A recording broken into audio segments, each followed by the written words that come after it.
Hi, and welcome to the Time for Tea Designs YouTube channel. This is Lauren, and I'm so excited to have my first video here. I'm going to be using the Blooming Bunnies stamp set and coordinating dies, the Windmill add-on die set, and the Landscape Edge die set today. And we're going to create a fun little spring scene with these cute little bunnies, flowers, and the little wheelbarrow. Now I do have a lot of scene building to share with you, so I'm just going to skip through the coloring. I do very basic coloring with Spectrum Noir Illustrator markers, just picking 2 to 3 colors in the same shade to add shadow. I hope to include more coloring videos in the future, but I really wanted to share with you how I created the scene, so that is what we're going to be focusing on today. I'm bringing out some colored cardstock and I'm going to start die cutting these pieces. Out of some craft cardstock, I'm going to cut the fence twice as well as 2 of the tree trunks, and those will be the only brown that I will die cut, but I will run them through the machine twice.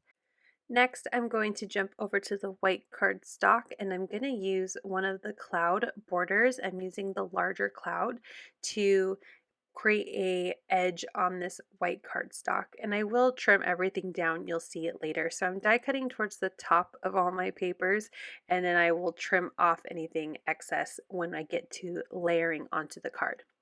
For the 2 pieces of green cardstock, I'm doing one with kind of a hill die cut from the set, and then I'm doing the other one with the grassy edge. So I'm going to have 2 different layers to my grass and creating different dimension throughout the card.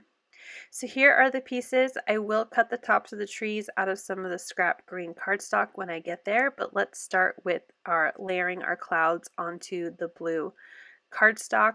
I want to make sure I have the clouds in a good spot. So here is a rough kind of look of the card that I'm going to be creating. And once I'm happy with the placement of the clouds, I'm going to turn it over and just use a pencil to mark where I need to trim down the white cardstock. My blue cardstock piece is already trimmed to an A2 size, which is 4 1/4 by 5.5 inches. So I'm trimming the cardstock pieces to line up with the bottom edge of my card, as this will be a landscape card. So once I have the clouds glued down, I want to add a little bit of splatter.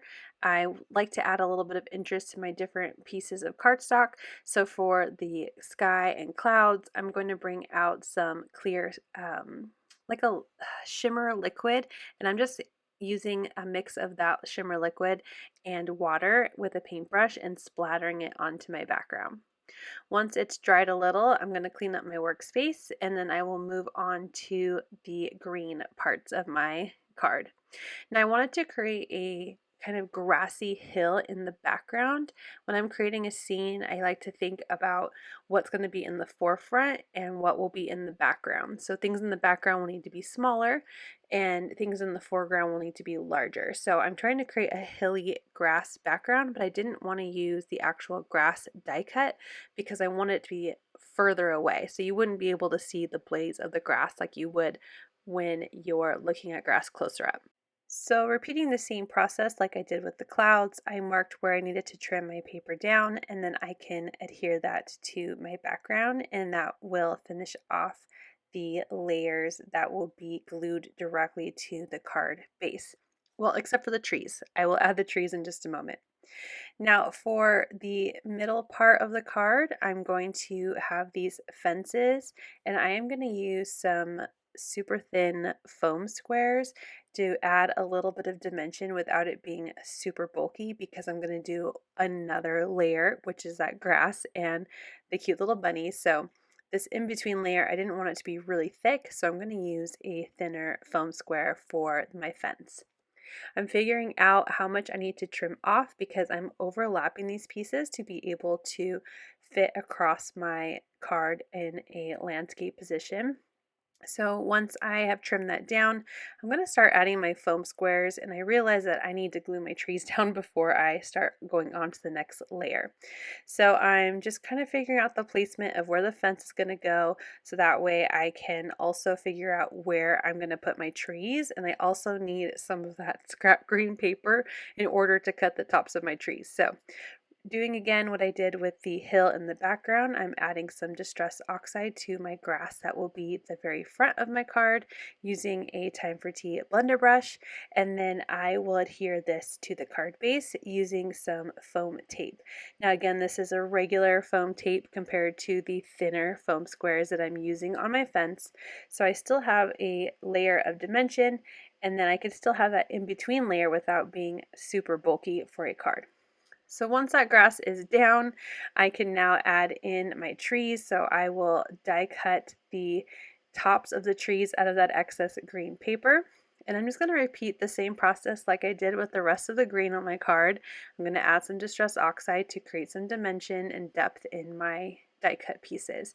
Now you can definitely do this card without adding any ink. It still looks very cute, but I like adding a little bit of shadow and color and sparkle to my die cut pieces so they don't look as flat.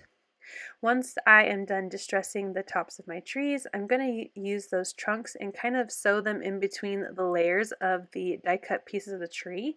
I really like this die that you can do this because tree branches, poke themselves out of the tree crown, so it's really pretty to be able to layer these two dies together like this. Once I'm happy with where I'm going to place them, I'm just going to add some wet glue behind them and I'm going to adhere them down. Now when I added the glue to my hill in the background, I made sure not to go all the way to the edge of my paper because I knew I was going to slide these trees in. So just using some tweezers, I can insert those trees just behind the grassy hill. Again, creating perspective because the trees are further away, that's why they are smaller.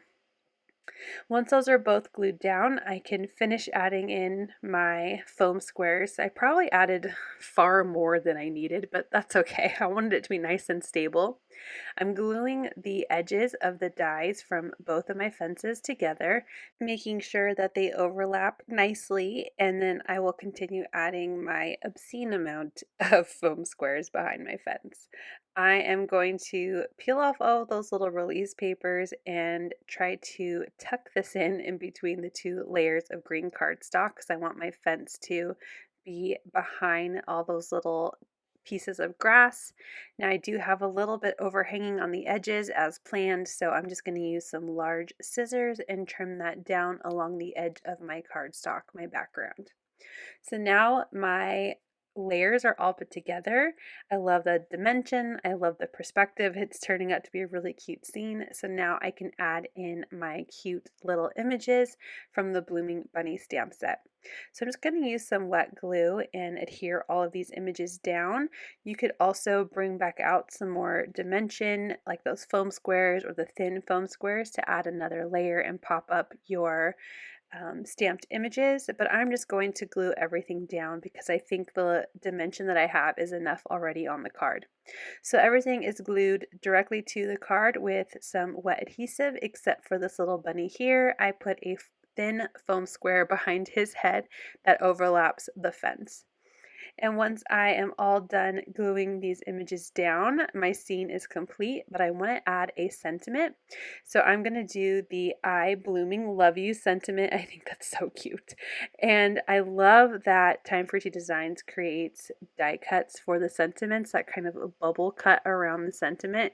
Super excited to use the die with this particular sentiment. So I stamped it onto some white cardstock using some black ink, and then I am outlining my sentiment with the die, and then I will pop this up with a thin foam strip, making sure I get it nice and centered onto my sentiment. It's thin enough that you won't be able to see it outside of the die cut, which is great. I pulled off the release paper, and I'm going to use my grid mat here just to help me center it as best as I can onto the top part of my card. Once I have a nice centered and straight sentiment, that will finish up the card. I also need to glue it to a card base, of course, so I have my A2 size card base, just a white cardstock, and I'm using some wet adhesive to glue that down. And with that, that will finish off the card. I'm so excited to be a part of the Time for Tea Designs video team. I hope you enjoyed this tutorial in creating this fun little spring scene with me. I can't wait to bring you another video next month with more inspiration. Make sure you click those links down below in the description to find even more inspiration from Time for Tea Designs on their Facebook, Instagram, and Pinterest. And make sure you hit like and subscribe if you're new here to the channel. Have a wonderful day. Bye!